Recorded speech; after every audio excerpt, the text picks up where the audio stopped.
Один из самых мощных инструментов, который тебе может помочь измениться, это самовнушение. Твой мозг верит всему, что ты ему говоришь. Если ты повторяешь ему «я слабый», «я некрасивый», он воспринимает это как истину, и ты начинаешь жить так, будто это правда. Но стоит заменить эти установки на «у меня все получится», «я красивее, чем думаю», и твое восприятие меняется. Ты также начинаешь видеть возможности, а не ограничения. Самовнушение – это реальный механизм работы психики. Чем чаще ты повторяешь себе что-то, тем сильнее твой мозг начинает в это верить. Так работают страхи, комплексы, но также работают и сила, уверенность, решительность. Раскрой весь потенциал этого простого метода.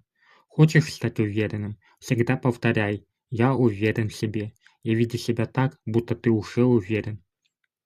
Хочешь ощущать себя неотразимым? Повторяй, что я самый красивый, и веди себя соответственно.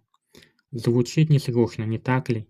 Звучит и вправду очень легко, но делать это нужно регулярно, не пропуская ни одного дня.